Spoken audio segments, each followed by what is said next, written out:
All right, what's up, everybody? It's February 11th, and it is Sunday, so it is another episode of Methods of the Sema. Sunday Sema, we're on verse 8, chapter 1.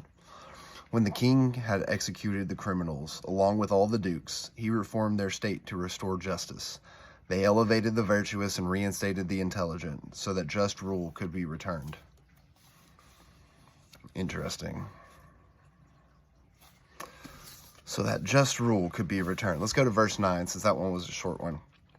These are the 6 principles by which the king and the senior officials governed all of the dukes. By approaching the local terrain to organize the dukes, by using government commands to keep the dukes at peace, by using ritual and trust to keep the dukes on good terms, by using skill and strength to keep the dukes content, by using the strategies of advisors to keep the dukes cohesive, by using the armed forces to keep the dukes subservient. They allowed the lords to suffer and benefit as one, so as to unify them. They had states collaborate, making smaller powers serve larger ones, to keep the dukes in harmony. Okay, so they're doing it for harmony. That's why there can't be too much of anything in one direction or the other. I think we see a lot of that in today's society. There's so much extremes, so to speak. There's so many individualities and nuances, and it's just so easy to be so isolated as well, and nothing is quite in harmony as it was back before. And so all of those methods, right, they use to keep the dukes in harmony. So let's go over to the Daily Stoic by Ryan Holiday and Stephen Hanselman for February 11th. Hero or Nero? Our soul is sometimes a king and sometimes a tyrant. A king, by attending to what is honorable, protects the good health of the body in its care, and gives it no base or sordid command. But an uncontrolled, desire-fueled, overindulged soul is turned from a king into the most feared and detested thing, a tyrant.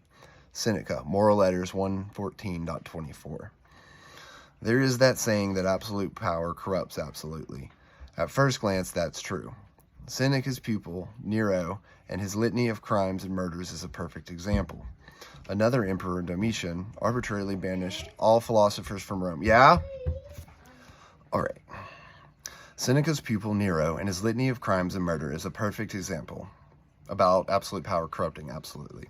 Another emperor, Domitian, arbitrarily banished all philosophers from Rome. Epictetus was forced to flee as a result.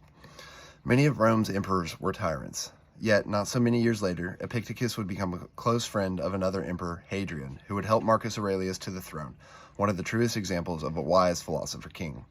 So it's not so clear that power always corrupts. In fact, it looks like it comes down, in many ways, to the inner strength and self-awareness of individuals, what they value, what desires they keep in check, whether their understanding of fairness and justice can counteract the temptations of unlimited wealth and deference. The same is true for you, both personally and professionally. Tyrant or king, hero or Nero, which will you be? I like this reflection in regards to the methods of the Sema, about keeping things in balance, right? Between good and bad, and checking your own power, checking your own impulses, right? These are the things that make us successful in the long run.